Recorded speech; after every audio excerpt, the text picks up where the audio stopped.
अस्सलाम नाज़रीन, सराबत खताब से मुखातिब है। कुछ आम तरीन खबरें हैं। इस्लामाबाद के अंदर सफ़े मातम बिछा हुआ है और हुकूमत अपने बाल नोच रही है, अपना मुंह नोच रही है। शहबाज शरीफ साहब जो टीम लीडर हैं, जो टीम को शबाना रोज मेहनत करके आगे से लीड कर रहे हैं, आगे से आगे टीम को लेके जा रहे हैं, वो कहते हैं मुझे वसवसे आ रहे हैं, मुझे कानों के अंदर टिन टिन टिन की आवाजें आ रही हैं, हु कोई मेरे कानों में कर रहा है और मुझे महसूस हो रहा है कि मैं लुटी गई, यानी मेरा कुछ नहीं हो बचदा, मेरा सब कुछ गया। ये शहबाज साहब ने बाकायदे से कहा है। अंदाजा लगाएं, आजमा बुखारी साहबा, मोहतरमा आजमा बुखारी साहबा फौज को मशवरा दे रही हैं। यानी ये वक्त भी आना था कि आजमा साहबा फौज को मशवरा दे रही हैं कि आपको तहरीक इंसाफ के बंदे नहीं छोड़ने चाहिए थे। नजम सेठी साहब अपने प्रोग्राम में बिल्कुल ग्लूकोस लगाए जा रहे हैं और ताकत के टीके लगा रहे हैं किसी तरह से कि शहबाज साहब आपको वसवसे वाली बात ही नहीं करनी चाहिए। यानी सेठी साहब ने 15 मिनट ये लगाए कि शहबाज शरीफ साहब जो ये कह रहे हैं कि मुझे वसवसे आ रहे हैं, वो ये नहीं कहना चाह रहे, वो ये कहना चाह रहे थे, उनके मुंह से ये निकल गया है। देखिए रियलिटी और हकीकत यह है, इमरान खान इतनी बड़ी और इतनी खौफनाक किस्म की एक सियासी बला है जो इन्हें निकल गई है और इमरान खान ने इन्हें चबाया भी नहीं है, वो पूरे का पूरा इन्हें निकल गया है। इमरान खान इस वक्त एक ग्लोबली एक अथॉरिटी बन चुका है। और आप अंदाजा लगा लें, जो खबर है जिसके ऊपर बहुत ज्यादा सोशल मीडिया पर और हर जगह पर डिस्कस हो रहा है कि बाकायदा से सऊदी अरब ने इंटरवीन किया है। सऊदी अरब का अहम तरीन डेलीगेशन अमेरिका के अंदर गया है। अमेरिका के अंदर जाकर उन्होंने अपना इंफ्लुएंस यूज किया है और डोनाल्ड ट्रंप से दरखास्त किया कि बराए मेहरबानी आपने अपना हाथ पीछे नहीं करना, नहीं तो यह बंदा छोड़ेगा नहीं। लिहाजा इमरान खान के हवाले से सऊदीज के जरिए अमेरिका के अंदर लॉबिंग की गई है।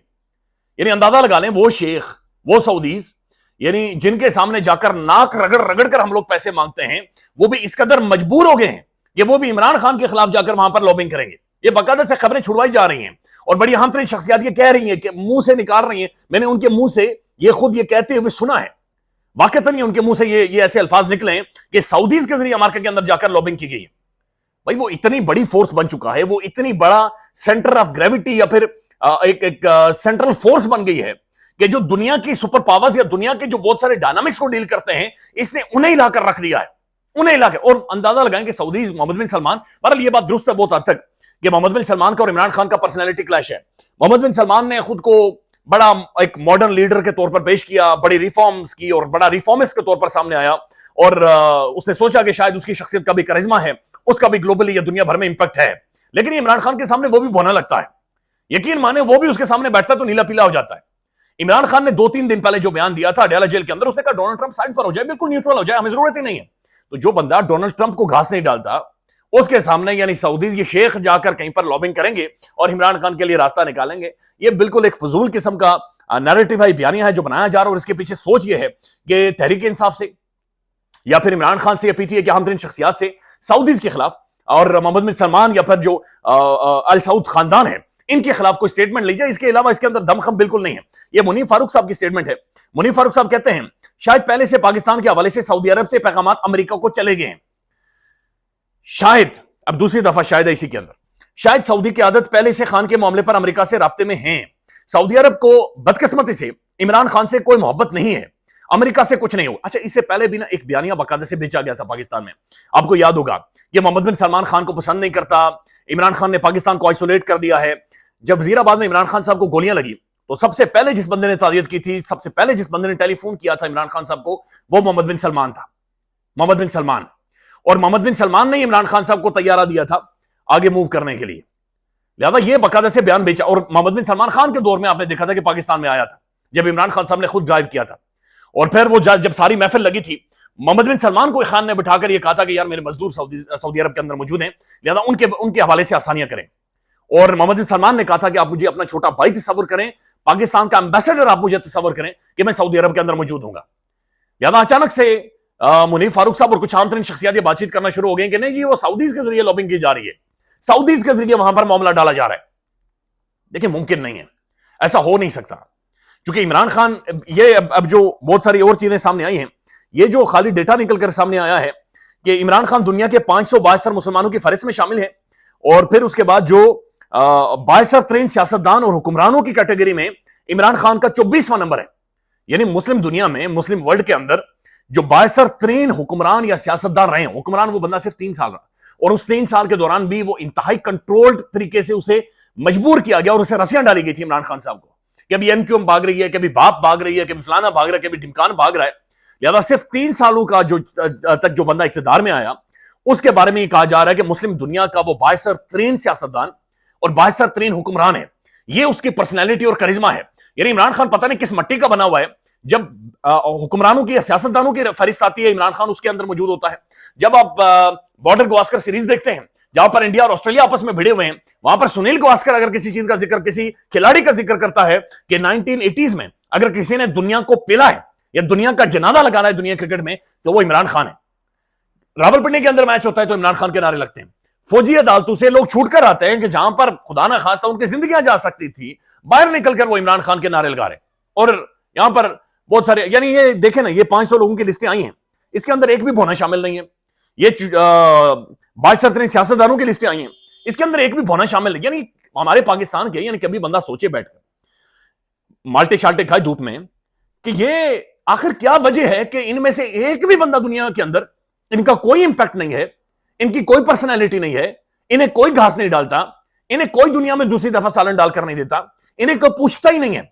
और एक बंदा जिसे पूछता है उसे पकड़कर सबने जेल के अंदर डाला हुआ है, सबने पकड़कर उसे जेल के अंदर डाला हुआ है। असल में मसला यह है कि इमरान खान के सामने हम सबको इतना अपनापन छोटा महसूस होता है कि हमने उसे बंद करना है ताकि हम लोग बड़े दिखे, इसके अलावा और कोई वजह सामने नहीं आती। तो ये फहरिस्त में बाकायदा से इमरान खान साहब का 22 हुक्मरानों और सियासतदानों में 24वां नंबर है। इसके बारे में जो लिखा गया है, लिखा गया है कि his excellency Imran Khan politician country 5, Imran Khan become the prime minister of Pakistan 2018 में। और वो कहते हैं कि जनाब he endured a tough time before being ousted in April 2022 through a no confidence motion. He has maintained that the foreign interference played a major role in the ousting and pointing fingers at the various institutions in the country. यानी ये 22 सियासतदानों के अंदर वहां पर भी ये Donald लू की चड्डी बनियान वहां पर भी घूम रही है कि उन्होंने मेरी हुकूमत गिराई पाकिस्तान के अंदर इदारों का इस्तेमाल करते हुए। इन अगस्त 2023 Khan was arrested and sentenced to 3 years imprisonment. Khan still maintains massive popularity.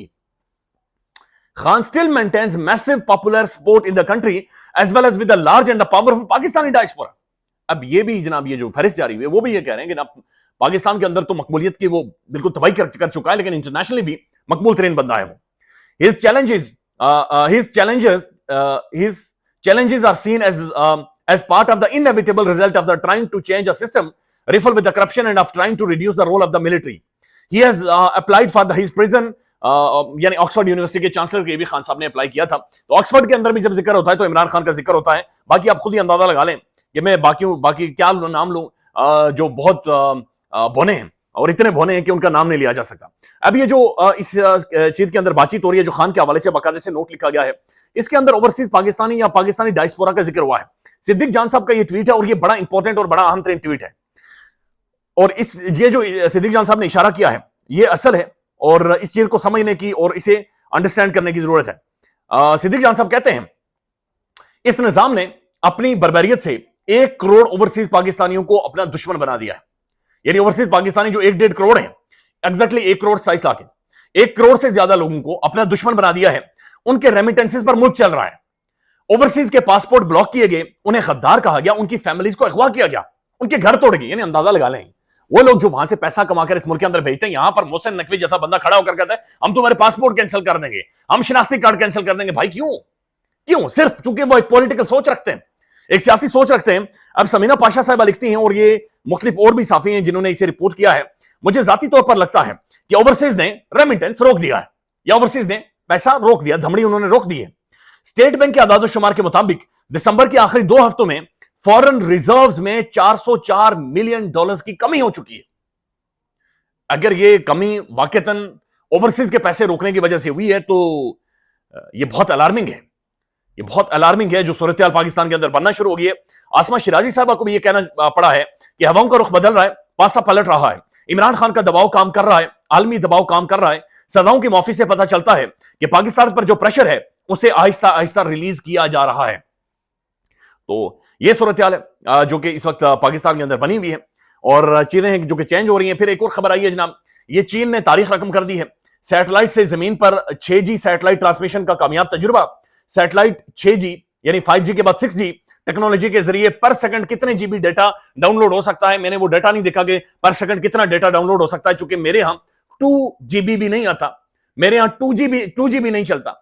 मेरे यहां वो इंटरनेट की ई बनी होती है और उसके ऊपर वो फिरली घूम रही होती है और मुझे तस्वीर डाउनलोड करने के लिए अल्लाह से दुआ मांगनी पड़ती है कि या खुदा व्हाट्सएप की तस्वीर आज डाउनलोड हो जाए। तो अंदाजा लगा लें कि जिस मुल्क को हम कहते हैं हिमालय से ज्यादा दोस्ती है, शहद से मीठे या समुद्र से गहरे हमारे दोस्त हैं, वो 5G से 6G पर चले गए हैं और हम अभी 2G से 3G पर नहीं जा रहे, 3G से 4G तो खैर सवाल ही पता नहीं होता। ये जो वीडियो अभी बना रहा हूं ये डाउनलोड करने के लिए 45 मिनट इंटरनेट के डिवाइस के नीचे खड़े होना पड़ेगा।